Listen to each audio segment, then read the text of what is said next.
Hello, listeners, to this episode of Yollab Central. I'm joined with Charley Johnson today, and I'm your host, Aditya. We'll be talking about Charlie's experience in the world as he is currently right now, doing successful things and talking to people and influencing them around. So, Charlie, why should people be excited about this conversation that we are going to be having today? Because it revolves around consciousness. Consciousness is everything. It is everything physical and non-physical. And as we're going to go on with this conversation about social media and digital, if you can tap into what creates everything we're going to talk about, imagine the power you have. Imagine the clarity you're going to have. Imagine the world is shifting, and that shift is consciousness. So you tap into that, infinite. That's great. So, you've been dabbling into different things, right? But then how did this consciousness idea come into strike you like this, and then that this became your motive in life, right? To connect with people.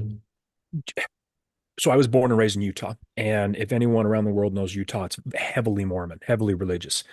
I didn't have any religious background. So I wasn't Mormon, but I wasn't Catholic. I wasn't atheist. I wasn't Buddhist. I wasn't Hindu. Um, no religious, no spiritual background. Hmm. When I had left my first business, I crossed paths with a very enlightened individual, someone who spent decades with Maharishi. And again, I was just this blank slate. So I spent the last decade with him learning about consciousness, reading incredible books, learning about all the religions, learning about the division that is how the mind works. And it was just something that naturally came to me because he would say things that would make no sense. And then a week later, it just made sense. And then he would say things that I had never heard of. And it was almost like a remembering. And I've had this uncanny ability to talk about a very complex subject in a very simple way. And it's just something I really like. You can feel my energy get up when I start talking about this. This is like an athlete being on the soccer field. This is what I naturally love doing. So you've got 20 plus years of experience, right? And then suddenly getting into this consciousness, you've labeled yourself as a chief consciousness officer. So how do people react to this? This is something I'm hearing for the first time myself. Okay. So there was one lady who did chief consciousness officer. She was the first, probably 15 years ago. Okay. And it kind of just dissipated. So I've talked to her. So let's consider me the second. With the shift of consciousness on this planet, people are actually accepting this a lot more in a better fashion than they would even 6 months ago, a year ago, 5 years ago, right? With all the wellness programs and meditation. Consciousness is something more doctors, quantum entanglement, just more individuals are starting to cross paths with in 60 minutes on YouTube in the collective.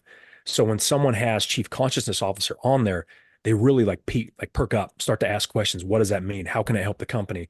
And then I've got the consciousness training, which helps with individuals consulting with companies. But again, everyone deals with mental health with the mind. It's the mind is just a middleman. Where did the mind come from? Where does it gain its knowledge? Everything. Knowledge is structured in consciousness. It's not structured in the mind. Knowledge is structured in consciousness. So if you want to tap in to your full potential, it's got to be in consciousness. It can't be in the mind. The mind's limited. So how does somebody separate their mind from their consciousness? That's the great thing. There's nothing magical about this. It's not about separate. It's kind of like when people say, okay, they ask a question like that and they'll say, what is consciousness? Well, you could go off in quantum entanglement. You go off with Donald Hoffman and Bernard Kastrup and Rupert Spira and Adi Ashanti and all those guys, and they're going to give you a very complex answer. They're going to try and simplify it, but this is the best way I've got. You don't need to separate from anything because that's the mass illusion that there's no separation. A wise fish is swimming through the ocean. He swims by two young fish and he says, "Hey boys, how's the water?" And the two fish look at each other and say, "What's water?" That's consciousness. As you and I are talking right now, as your listeners listen to this, whenever they listen to it, we're swimming in consciousness. We were birthed from consciousness. Our mothers were birthed from the universe, the planet, other civilizations. Everything physical and non physical came from consciousness. So we're in it. So just like the fish in water, if that's all we've known and no one's ever brought it to your attention that this is consciousness, it's not this physical form, this mental perception.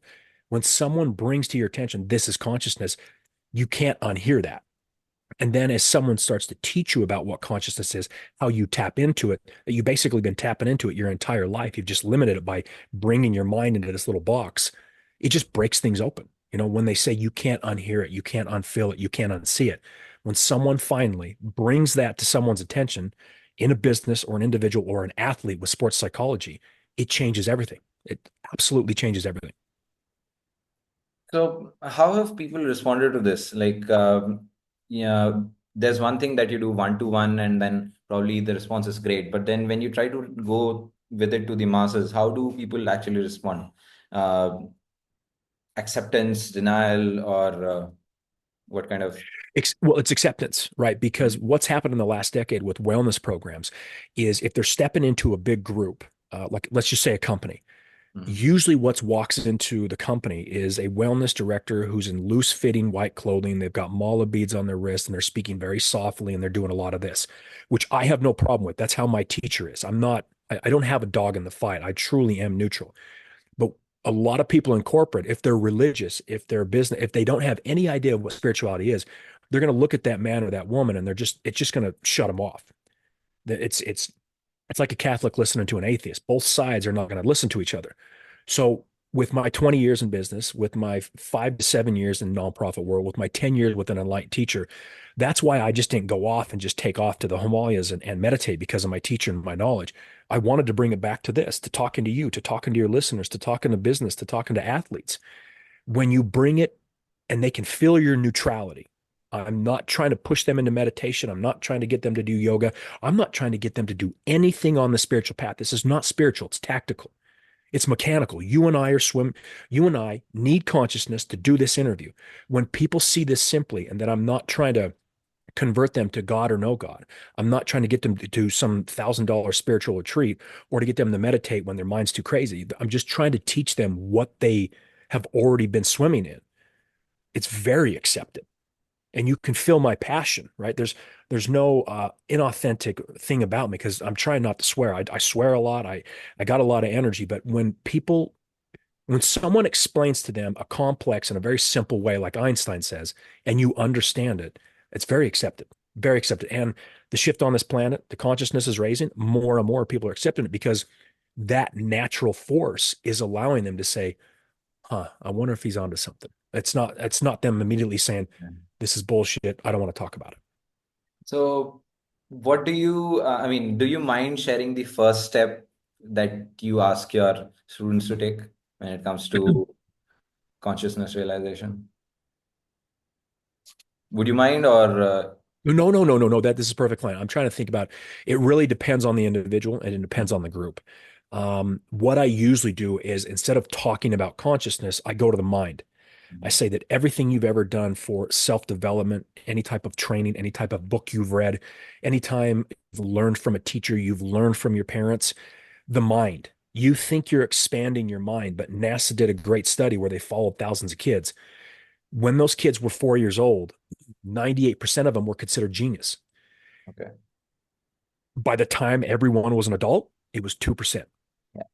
So that framework shows them that this infinite resource of consciousness we have slowly broke it down into our mind that's boxed. And I always say your mind's overloaded, it's overwhelmed. You feel it's always thinking, right? Yes, I'm tired. I need to meditate. I need to do this. Why?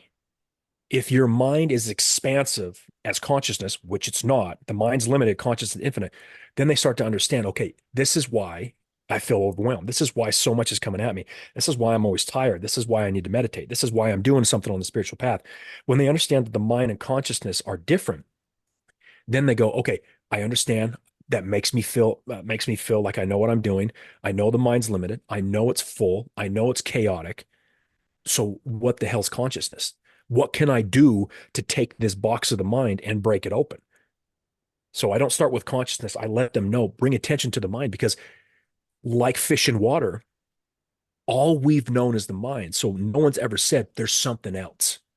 There's a way to go past the mind. There's a way to break the box open. There's a way to give yourself like the mind a release valve. Again, no one talks about that. They always say mental health. We need to work on our mental game. We need to be sharper. We need to have a life hack. It's all mental. Mhm. If this is full, And Yeah. you're pouring more information into something that's already full. It's just over low on the side. It's making you more overwhelmed. So again, very intelligent people. This information taught by experts, this facilitators, self-development, Tony Robbins, all that, it's not wrong. And they're incredibly intelligent and they really understand human behavior. Mhm. But again, you're missing the main point. If your mind's full, how Yeah. do you put more information in it? You can't. It just overflows. So we spend tens of millions of dollars at a business level, an individual level, hundreds of millions of dollars. We want new information. We read books. We want to get better, but Mhm. very few do. Yeah. Why? No one ever asked that question. Why? Because this is full. Oh, okay, it's full. Then when you're aware of it, then you know it's water. Then you know it's consciousness. My mind's full. I'm not absorbing it. Okay, the next question is, how do I fix it? How do I open it? How do I give myself more space? You tap back into consciousness because consciousness is infinite. You break open the box of the mind. Okay. So once you break open the box, you tap into the consciousness. But then the whole process of tapping into the consciousness is exactly what matters, right? How one taps into it will be different for a person, different to people. Yes, Person is the some same. can, yeah, some can do it very simply. Just the fact of the knowledge of someone saying it's water, it's consciousness, takes their minds and expands it, right? Because they're here. Mhm. This is my religion. This is my politics. This is what my mother told me. This is what my dad told me. This is what the people told me I love. And then all of a sudden, I teach them something that's outside of these blinders, and they have to open them up to know. It naturally opens it up. So you naturally tap more into consciousness. You've got an expanded mind. But there's also techniques where you can bring the mind inward so you can go past it. And that's a whole nother thing. Because Okay. again, all you know is the mind, and someone says, hey, we can go past it because Voila. because you and I have a mind. That Yeah. mind was not there until we were born. The Right. mind goes away after we die. What remains? Consciousness. Consciousness was there, it birthed the mind. So the mind's the middleman. How Okay. do we tap in to the absolute? How do we tap into the main source? And there's Mm. techniques to get past the mind. All right. Very simple. That's great. So we now I'd like to know how did have you used social media and digital platforms or digital media in trying to spread this word around, right? Have you used Yes. it? What type of platforms have you used? Instagram, LinkedIn, Okay. WhatsApp, emails and text and everything else. What I have worked on and what I've seen succeed and what I've seen fail is the vast majority of consciousness on this planet is very simple, right? And I'm not saying that in a bad way. We don't get mad at an 8-year-old for being in second grade, and a 16-year-old in 10th grade is not better than the 8-year-old, just different. Uh, with what I learned with my teacher, my knowledge, I really have to simplify it. And I have to, in a sense, I hate saying this, dumb the information down so it doesn't go over people's heads. Because if I have time like this to talk to you and your audience within 20, 30 minutes, then we can explain it and we can make it simple. If it's just the post and I say we're going to go past the mine and they've got 2 seconds to read it, Yeah. it's not going to make sense. So I've just simplified it with quotes such as, what's the difference between a Catholic and an atheist, right? And have people answer that question to get them to understand just how similar they are, just how similar the religions are, just how similar all the politics are. All of the biggest thing for me is removing division and conflict. So I really try to simplify quotes on Instagram. When it comes to business, I really like in LinkedIn. I Mhm. like to talk to businesses there about the chief consciousness officer and the consciousness training. Um, but to be honest, social media has been like a necessary evil for me. Some people really enjoy it. I'm really not a big fan. I mean, I don't enjoy it, but I do it. No, I mean, I love the fact that you said it to be a necessary evil, right? I mean, you cannot avoid it, but you have to be using it because it has so many utilities, right? So, Yeah. just to get to that, I mean, even as a chief consciousness officer or trying to get people to join you on this path, right? You must be using it to spread the message. You must be getting it to people to contact you Mhm. as in create inquiries or something of that sort. So, what has been the best trigger that has it been asking them questions in the form of a post, or has it been engagement on your post? What has it, what has worked? The questions have really worked well on Mm. Instagram. With LinkedIn, it's been about being more specific with my language Yeah. on a business level, making sure that they understand that spirituality has nothing to do with this, that consciousness is not spiritual. Because Mhm. I can go off on a tangent about so many deep things. When it comes to LinkedIn, they're just thinking about business. They're thinking about profits. They're thinking about being better with their employees. So I really mold and create LinkedIn posts that are more in line with like a sales training, Yeah. marketing training, an executive training, more just more generic in a sense. So they're always looking for those trigger words of how it can help their business. So I Yeah. remove the spirituality out of it. But then Instagram has to be totally different, right? You need a more mass audience, and then the audience is also not exactly looking for getting into a training program or something of that sort. They're Yeah. just looking for something to swipe through. So, Yep. what works there? Because, I mean, talking about consciousness, it's great. But then again, I don't know how many people are actually looking for something related to consciousness on Instagram.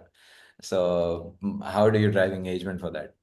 Yeah. Yeah. Well, there's more. Luckily, there's more people talking about it because Yeah. not because of any doing of mine or anyone else, because of the Yeah. universe is lifting all 8 billion people are being shifted.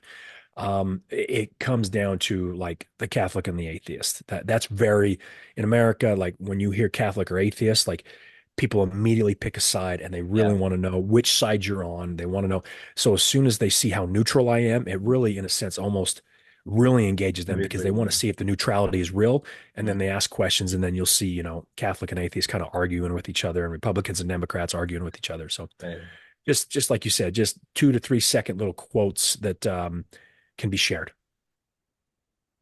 Thank you so much, Charlie. I mean, it was great talking to you, and this is really great information that people can learn from. And then even people can get in touch with you to get on this journey itself. So thanks a lot for your time. And to the listeners, if you liked it, do leave a comment. And if you feel that, yeah, you want to get on this train, do leave a comment. We'll get back to you. Thanks for that. Thank you, Charlie, for your Appreciate time. it, man. Thank you Thanks, so man. much.